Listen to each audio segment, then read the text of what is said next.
This is BTV, your home for memorable entertainment.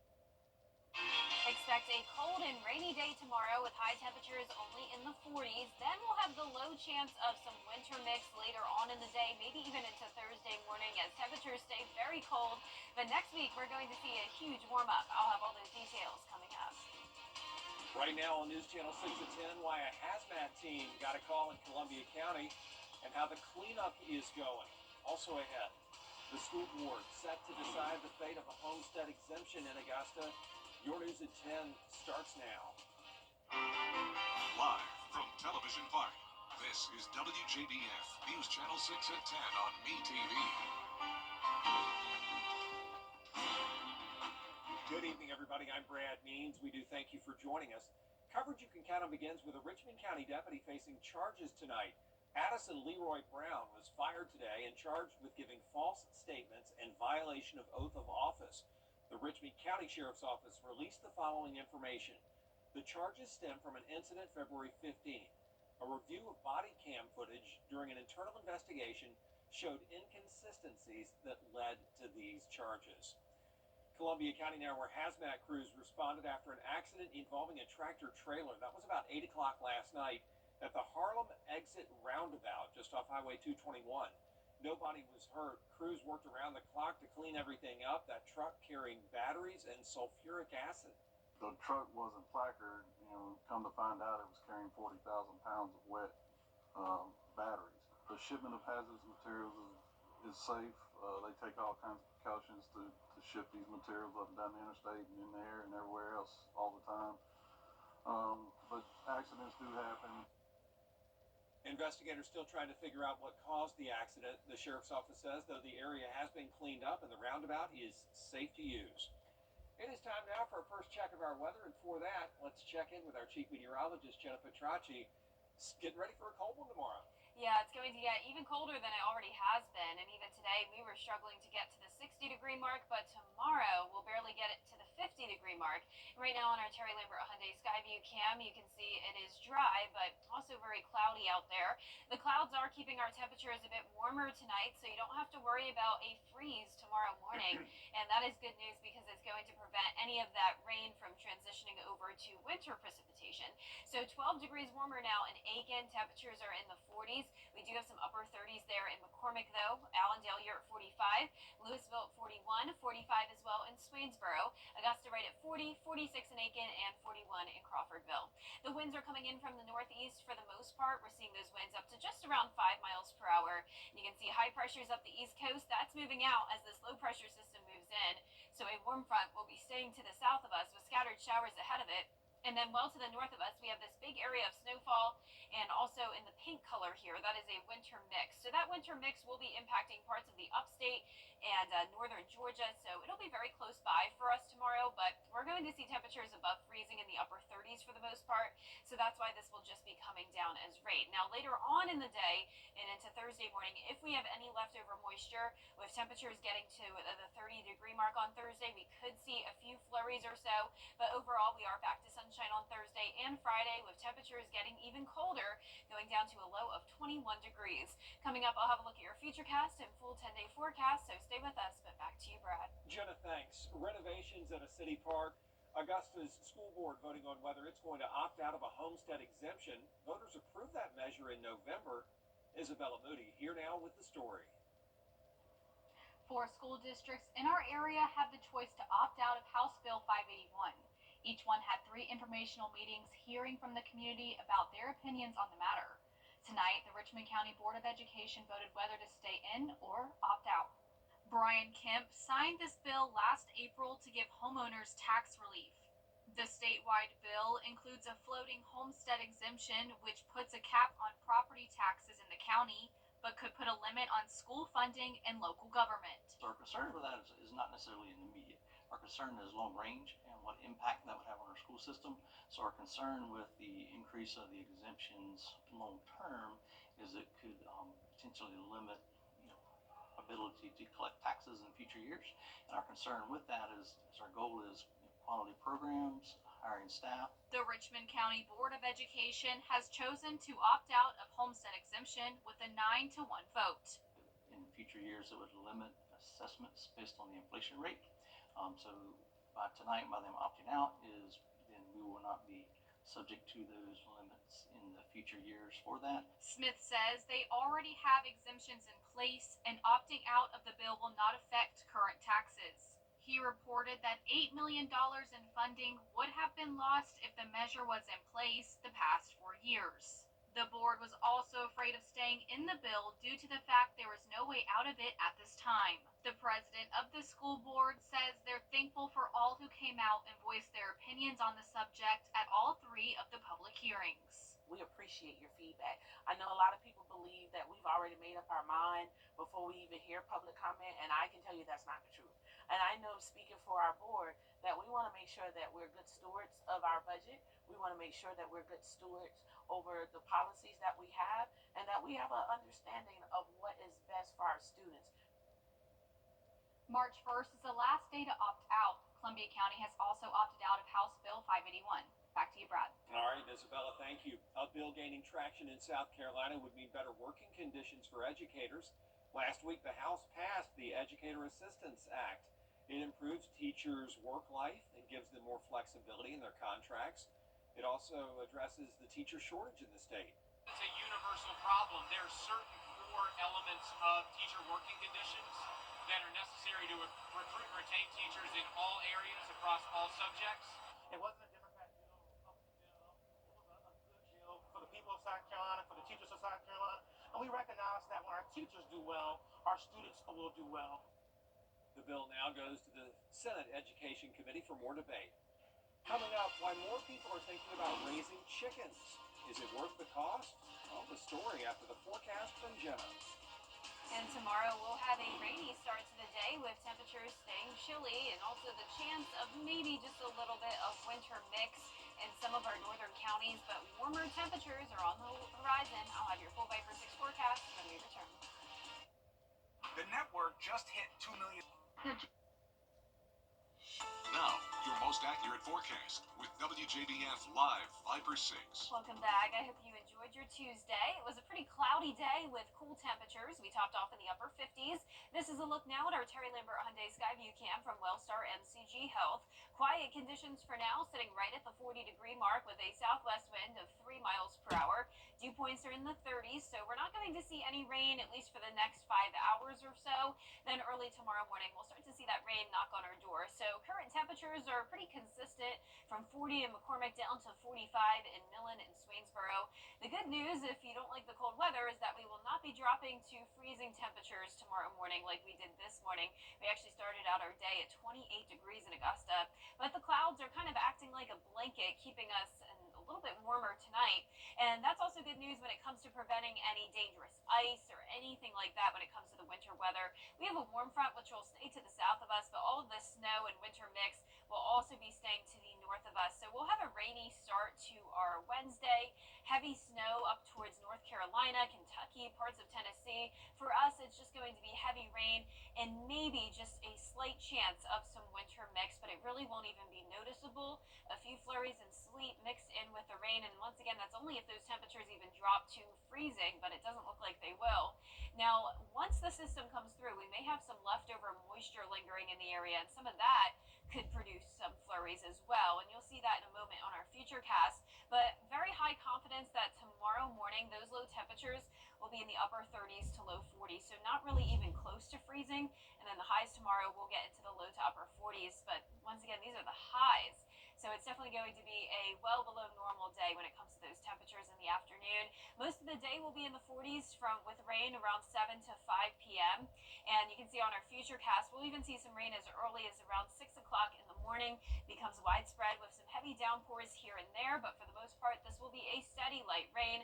A lot of it's out of the way by around 2 o'clock, just some lingering showers. Our southern line counties don't have to worry about any snow mix at all. But notice as we go into midnight on Thursday, we're seeing just a little bit of pink pop here. pop up here in Barnwell and Aiken counties. So if temperatures do drop to 32 or below, with some of this leftover moisture hanging around the area, that's where we could maybe see some winter precipitation, but definitely nothing significant, not like what we had in January. The rainfall totals continue to drop. It looks like this will be mostly light rain, so a lot of us not getting more than 1/4 of an inch. We'll be watching the temperatures very closely though tomorrow, so notice at 6 a.m. seeing really mostly 40s, and once the system does come through, the temperatures will drop off quickly, so it will be cold by around 6 p.m. tomorrow night, with a lot of us into those 30s already, and then by midnight, that's when we could be seeing some freezing spots here and there in the CSRA. So we'll be watching very closely for that changeover from rain to winter mix, but still very unlikely. Now the sunshine will be back on Thursday and Friday with a low of 21 on Friday morning. The weekend looks good, staying cool. And then next week we start to warm up, feeling like springtime again with highs in the 70s. All right, Jenna, thanks. You don't need us to tell you egg prices have been going up because of the bird flu. And so in an effort to get cheaper eggs, some people are considering getting their own backyard chickens. Chicken coops can cost a few hundred to thousands of dollars. There's also the cost of supplies and the chickens themselves. The average price of a dozen grade A large eggs right now is $4.95. The Department of Agriculture says prices are not expected to go down anytime soon. We have the space, and the eggs are an added benefit because it's just healthier. You know where your food's coming from. You know about the food chain. We can teach our children about the whole process. We try to be less wasteful. We recycle and everything, and then we can give the scraps to the chickens, and then they give us eggs. So it's like really a good transaction. If you do buy chickens, be sure to check to see if your county has any regulations. Coming up, Georgia lawmakers debating funding for infrastructure projects across the state. How that money might help Augusta's cleanup efforts. Straight ahead. After an accident, consider this. Insurance companies track the results of law firms. They know which ones ignore lowball offers and file lawsuits, and which ones have never seen the inside of the courtroom. If your lawyer has a reputation for settling cheap, what kind of offer do you think you'll get? I'm Austin Jackson. At my law firm, insurance companies respect us because we stand up for our clients. Injured? Call Austin Jackson, the Augusta guy. 706-724-7224. The CSRA is full of amazing women. Women who inspire. Women who innovate. Women who lead. That's why News Channel 6 brings you Women to Watch. On the last Wednesday of each month, News Channel 6 recognizes local businesswomen who are making a positive impact in our community. Nominate someone today at WJBF.com. Sponsored by Goodwill. Black Excellence. Coming up, Butler and ladies squaring off in round one of the state tournament. Stick around for post-game highlights and reaction. WJBF News. Now, WJBF sports coverage you can count on. The Butler Bulldogs hosted the Laney Wildcats in the first round of the Girls Georgia High School Association State Tournament. At the end of the third quarter, Chiquita Gaffney double-teamed, misses the shot, but gets her own rebound plus the putback. Then Memory Rhodes drives to the basket, banks the running floater. Butler leads at 48-35 to start the fourth quarter. Bulldogs on offense now. Renaya Curry finds Taylor Bird, who can't get it to go, but a swarm of Bulldogs try to get the rebound, but then gets the friendly roll. Butler cruises to a 66-42 victory, moving on to the second round of the state tournament. Some of our bench players stepped up. We were passing the ball, sharing the ball a little more tonight, working on different defenses to prepare us for the next round. It's win or go home. So the mentality is bring it all, leave it all on the floor. It's whoever's the best that night. And so that's the mentality we have going into Friday's game. And in the girls' 2A region, Josie's Carrie Fluellen was named the Player of the Year. She surpassed 1,000 career points this season, and she leads the Eagles to the 2A region title and a 21-3 overall record. Josie's Nichelle Chapman was also named the 2A region Coach of the Year. Josie's Maya Jenkins and Thompson's Tylasia Lattimore were named the 2A region Co-Defensive Player of the Year. And over to the boys' side, the Cross Creek Razorbacks are preparing for their first round state tournament game against Lafayette. Head coach Lawrence Kelly led his team in a Tuesday afternoon practice to prepare for their game against Lafayette on Wednesday night. The Razorbacks proving to be one of the best teams in the CSRA this season, going 25-2 overall and undefeated in region play. And they're hoping to make not only a deep run in the state tournament, but capture another title. Biggest thing is just make sure we stay true to us playing cross street basketball. Make sure we run our sets like we're supposed to. Defensively, make sure that we adjust how we need to adjust to the opponent that we're playing. And just make sure that we're playing together. That's the biggest thing. Playing together, like I tell the guys, enjoy the game. I got 4 seniors. Like I said, this is their last run. So we definitely trying to sit there and make sure that we send them out on a good note. Tip-off set for 7:30 p.m. Wednesday at Cross Creek High School. And everything else you need to know with our brand new show, A 6 Sports Saturday. Gabriel Stovall and I will get you ready for the weekend ahead and take you behind the scenes to meet the people who make all the big moments in the CSRA sports scene happen. The 3rd episode of 6 Sports Saturday starts at 9:30 a.m. right after Good Morning Augusta. And in college hoops, South Carolina traveling to LSU, searching for their first win in SEC conference play. Colin Murray-Boyles leads the Gamecocks with 8 points in the first half. The Tigers are up 41-27 at halftime. And that is it for sports. We'll be right back. It's traumatizing when you have a sick child. Then you are tired, very, very tired. The doctors told us, you are a part of the medical team. You need to sleep, eat, drink, shower, because when you are healthy, you can take care of your child. The Ronald McDonald House is next to the hospital. They have a washing machine, kitchen, beds were very good, but it's also being with parents of other children that are sick. So you can talk and you can cry, maybe you can laugh, but it's very important for healing yourself. The house understood what our needs were. There was someone that gave you a hug, a cup of tea, and that's very important, just to have someone who is taking care of you a little bit.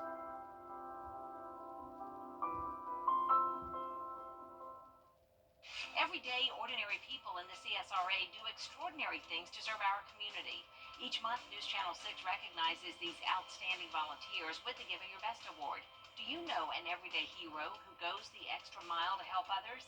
Nominate them for the Giving Your Best Award by visiting WJBF.com and filling out the entry form. Sponsored by Science Co., Piedmont Augusta, Security Federal Bank, and News Channel 6. To get the weather, you need to see the whole picture. That's why Live Fiber 6 gives you the Skyview network. Get a live view of traffic and weather from all over the CSRA. Available online 24 hours a day at WJBF.com and the free Live Fiber 6 mobile app. The WJBF Live Fiber 6 Skyview network, powered by Terry Lambert Hyundai. Low prices, big selection, and committed to quality customer service. And last but not least, how about this? Before Seal celebrates his 62nd birthday, we're going to hear a crazy story about a seal. A young gray seal has embarked on a crazy journey over the past few days, not on water, but on land. Allison Cossack has the story. A call was placed to police after this little guy was found on a snowy city street in New Haven, Connecticut. I'm sure they thought it was a joke. But it was not. It was a seal in the street. In a city renowned for its pizza. We don't know why it was here. I assumed it was for the clam pizza. The gray seal, believed to be barely 6 weeks old, has been on the move. Last week, he was spotted in a town 8 miles away. In New Haven, police kept the street blocked off until the arrival of an animal rescue team from the nearby Mystic Aquarium. He was probably just lost and figured that these are my instincts, but unfortunately with the area being so developed, it's not actually a safe place for him. His instincts, being just a pup and underweight, were apparently to get away from other seals that could harm him. But little did he know he was waddling into a different kind of danger. definitely was concerning for us when we saw that he was amidst all that hustle and bustle of the city. And this isn't the first time the aquarium has rescued this little guy. Over the weekend, he was spotted outside a seafood restaurant. We're like, well, he's still bright and alert and looking good, but maybe we can just relocate him to a safe beach. And so our team did do that. But then unfortunately the next day he showed up right back in the middle of the city there. This little guy's adventure comes after the recent discovery of other seals by law enforcement. In California's Bay Area, Tomo, as she was named, was spotted sunning herself on a concrete wall in front of a church some 4 miles from the water. And just before Valentine's Day, another little lost seal was found wandering in traffic near Candlestick Point. Officers guided it back into San Francisco Bay. Back in Connecticut, the newest wayward sea pup is now at the aquarium, being nursed back to health with the goal of returning him back to the wild. We want him to be able to hunt on his own and catch what he needs in order to support himself. Allison Cossack, ABC News, New York. Okay, I want all these seal sightings to have happy endings, but they need to stay in the water. That's what I'm thinking. I mean, they can't do well on land. No, cars, trucks, no, please stay in the ocean. And we know you like possums as of the 6 o'clock hour, but how do you feel about seals? Seals, 10 times, how adorable, 10 times cuter than any other animal, maybe except dogs. How cute. They probably are one of the cutest ones out there. I don't think there would be any seal haters. No, I just want to pet it. I just want to hug it. Well, our 10-day forecast is showing chilly weather with highs only in the 40s Wednesday through Friday. Lows going down to the low 20s on Friday morning. We'll stay above freezing tomorrow morning, though, so we're just expecting a cold rain. And then over the weekend, partly cloudy and warming up just a tad. But next week, it'll really be warmer with highs back into the 70s and lows above freezing again. All right, Jenna, thank you. And thank you all for watching. We are back at the top of the hour on News Channel 6 at 11. And Hogan's Heroes is next here on MeTV. Have a great night.